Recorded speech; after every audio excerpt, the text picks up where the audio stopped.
My dear brothers and sisters in Christ, today we gather to celebrate the feast of Saint Mary Magdalene, very well known to us because of her life, according to the tradition. But in a positive note, my dear brothers and sisters, she was a true disciple of our Lord. She witnessed the Paschal mystery of Christ, the passion, the death, and the resurrection. And she was a woman who experienced the healing power of Christ to dispel evil spirits with her. She showed the unwavering love and willingness to follow the Lord until she brought the news to others.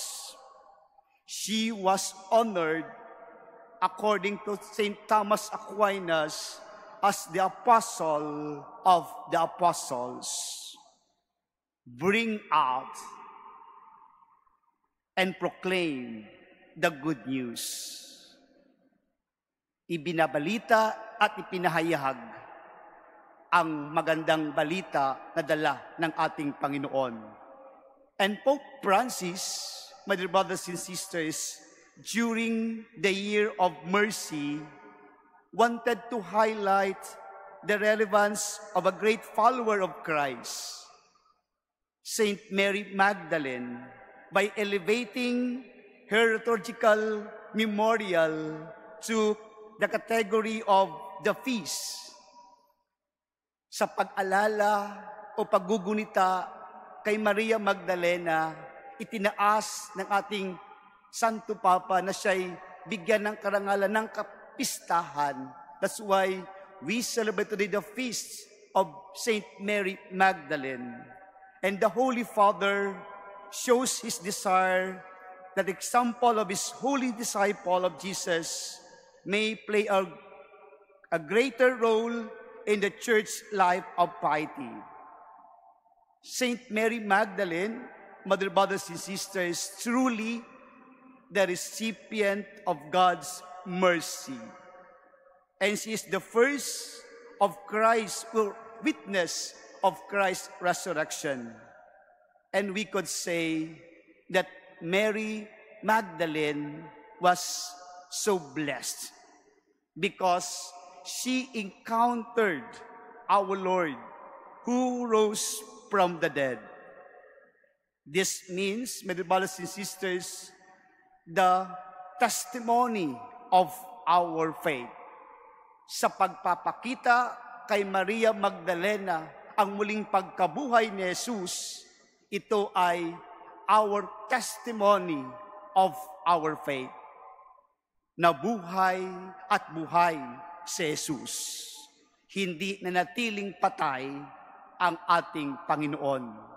Muling nabuhay ang ating Panginoon. And Mary Magdalene, during that event, mother, brothers, and sisters, as we heard in our gospel today, was not able to recognize Jesus. Why? Bakit kaya hindi kaagad-agad nakilala ni Maria Magdalena si Jesus nung siya'y nagpakita sa kanya? Because Mary Magdalene was in her emotion. Nasa kanyang kalungkutan at nalulungkot na labis. At lalong nalulungkot dahil nung nakita niyang bukas ang libingan, walang nakaratay roon na bangkay na kanyang pupuntahan sana. Kaya lalo siyang nalungkot at umiiyak nang umiiyak si Maria Magdalena. Mother, brothers, and sisters, but Mary Magdalene gives us a virtue of perseverance. She perseveres in her eagerness to find Him. Hindi siya tumigil sa kanyang paghanap sa ating Panginoon.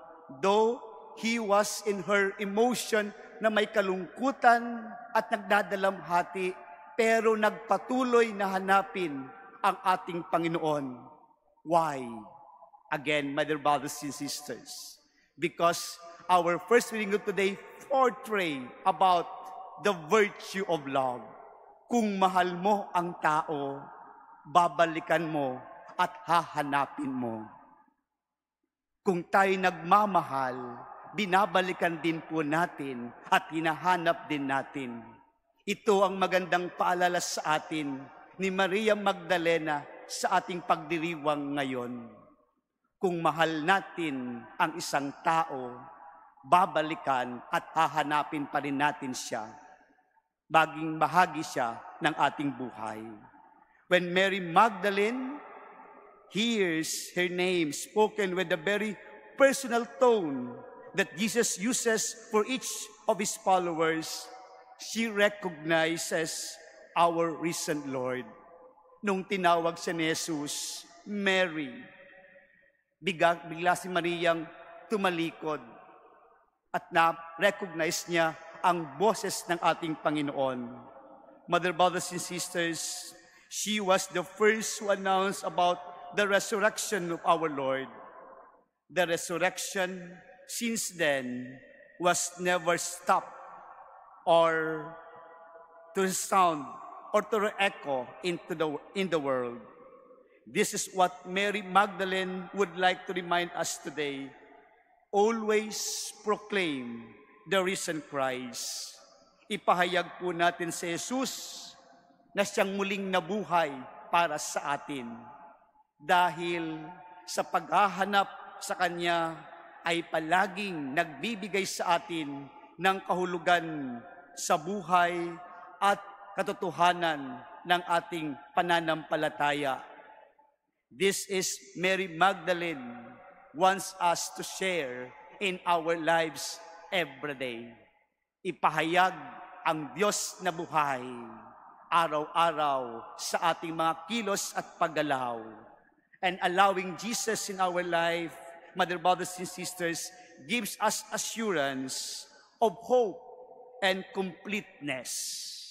Sigurado po ako, nung natagpuan ni Maria Magdalena, nagkaroon siya ng pag-asa at kabuuan ng kanyang pagkatao at napalitan ng kanyang kalungkutan at pagdadalamhati dahil ang kanyang hinahanap ay kanyang natagpuan. Mother, brothers, and sisters, paano ito nangyayari sa buhay natin at magaganap sa buhay natin? Because Mary Magdalene has truly have a strong faith in our Lord. And true enough for us, my brothers and sisters, looking for our hope every day and want to experience in our life every day the completeness of our life, bring with us true faith in our life.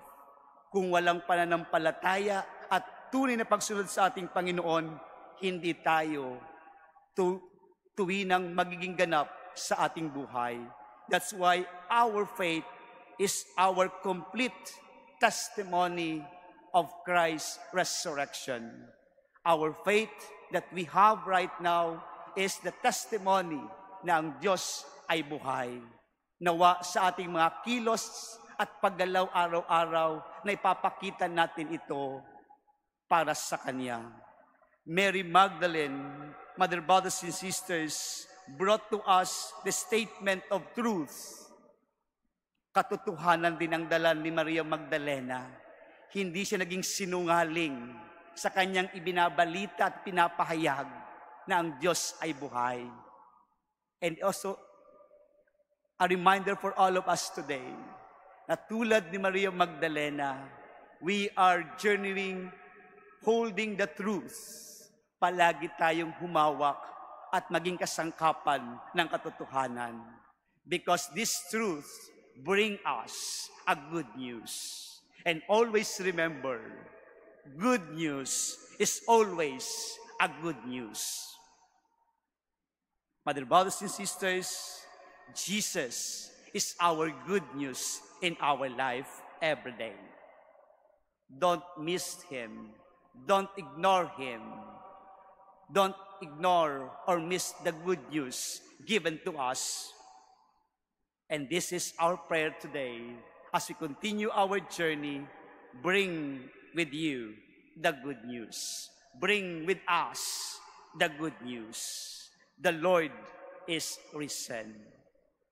Saint Mary Magdalene, pray for us.